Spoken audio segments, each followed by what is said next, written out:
So in this next video, what we are going to do is discuss the different Google apps. So I already opened my browser, which is the Google Chrome, and by default, I have the Google as the search engine. Okay, so let us click this Google Apps. So we have different types of Google Apps. The first one is the Google Search. This is one.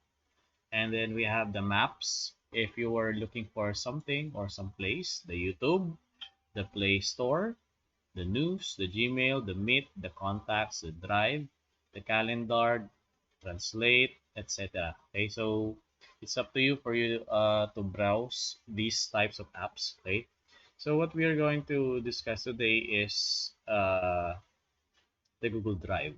Okay, so let's just click that.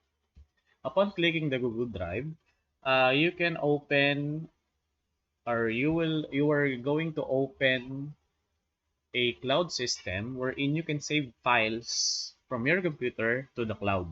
Okay, say for example, kayo ay walang flash drive and then gusto nyo mag-save ng file and then pwede nyo siyang i-upload pwede nyo siyang i-upload sa Google Drive. Okay? So, paano nga ba ginagawa yon? Okay, so first off, tingnan muna natin yung interface ng Google Drive natin. Okay? So, this is the Google Drive. Ang maximum space for free accounts on Google Drive is 15 gigabytes. Okay? Imagine that, meron kang 15 gigabytes na space sa cloud para mag-upload ka ng files. Okay? So, we have here on the tabs, we have my drive, shared with me, the recent files, the start, the trash, okay? And then yung storage.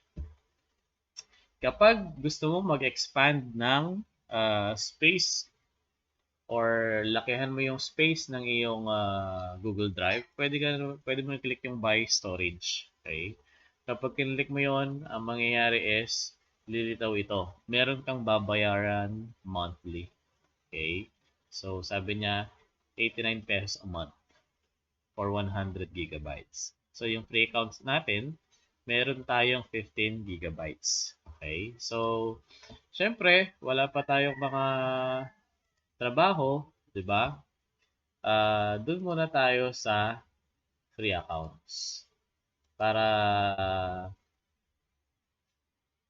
walang masyadong aberya. Okay?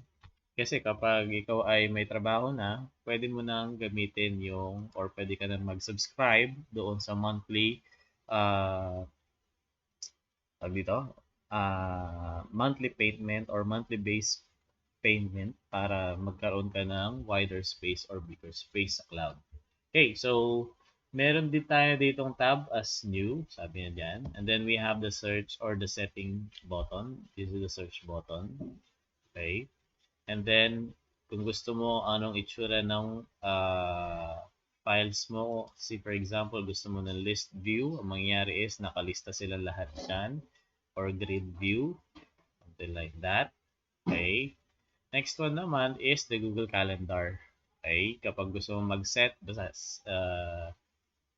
we will discuss this later on. Okay. So, how do we add a file? See for example, mag-add tayo ng file. Punta lang kayo dito sa upper left corner, just click new. Okay? So, pwede kayo mamili dyan ng gusto nyong i-upload. Pwede yung isang buong folder ang i-upload ninyo. Okay? So, meaning to say, buong folder, doon sa folder na yon maraming files or may mga files. Okay? Pwede rin namang file upload. Kapag file upload naman, single file lang ang i-upload mo. Okay? Kapag folder upload, yan, sinasabi ko. Ay, mali pala. Itong folder pala na ito, kapag in-click mo, magkakaroon ka ng additional folder dito sa mismong Google Drive mo. Okay? I-rename mo siya. See, for example, click natin. Ayan. Okay? So, papangalanan mo yung folder and then press create. Okay? Next is, pwede ka rin mag-upload ng Google Docs. Okay? Google Sheets. Forms, lahat yan nandyan. Okay? So, try nyo mag-upload. See, for example, upload tayo na. Upload ng file. Pag-click natin doon, dito yung pop-up natin and then search for the file that you wanted to upload. Click nyo yung file and then just open it. And then on this lower right corner, makikita ninyo, nag-upload na siya. Okay, as simple as that. Okay, next, say for example is gusto nating i-share doon sa isang tao yung file na in-upload natin, or kailangan natin kasi kunwaring i-submit yung file, di ba? Since wala tayong flash drive, meron naman tayong Google Mail or meron naman tayong Google Drive, right? So, say for example, gusto nating i-share yung file. Hanapin nyo muna yung file, okay? So, in my case, ito kunwaring gusto kong i-share na file, okay?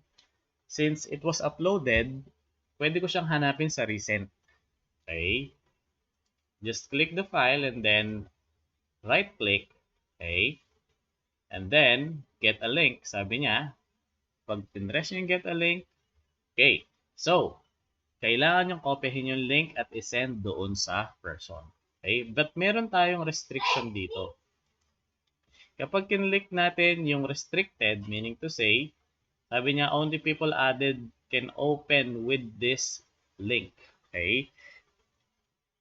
Hindi basta-basta mo-open ng kahit sino yung file, not unless they are added. Okay? So, kapag kinlik natin yan, piliin natin yung anyone with the link. So, you have anyone with the link. The next thing that you have to do, sabi niya kasi dito, anyone on the internet with this link can view. Meaning to say, that person, basta meron siyang link na binigay mo, kaya niyang i-open yung file. Okay, so copy natin yung link. And then, press done. So let's say, for example, we have copied the link and then we want to say send it into our friends. Say, for example, sinend mo kunwari sa Messenger. Okay, so pwede yun. Okay, tingnan natin yung file sharing natin. So, upon opening the link, ito yung lilitaw. Mismo yung file. Okay? So, the next thing that you have to do is, say for example, isasubmit mo ito. Diba? Kunwari, ako yung nagpapasubmit and then you uploaded it on your Google Drive. What I'm going to do next is download it. Okay? So, para makuha mo yung file na yun, you have to download it. So, baka mamaya nagtaka kayo bigla. Kasi itong mga to nawawala sila eh. Okay? Paano ba yun? Basta nawawala yung mga yan. Okay, next thing what you have to do is download it. And then mag-open siya.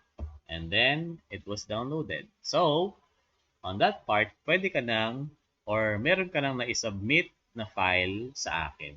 Okay, so that is one way on how you send a file or submit a file to your teacher or teachers para hindi ka na nahihirapang mag-send. Say, for example, yung iba kasi dati, ano kasing ginawa nila? Nag-send daw sila ng link doon sa cellphone nila. Eh, hindi ko naman ma-browse yun. Yung link na yun is only existent. Okay? Nag-exist lang siya doon sa cellphone ninyo. Kapag kinlik ko yun, hindi ko ma-open yung file. Okay?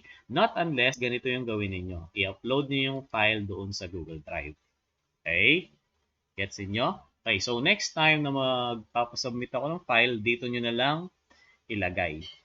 Okay, i-upload ninyo sa Google Drive ninyo and then give me a link para ma-download ko. Okay, so that is our topic. Thank you.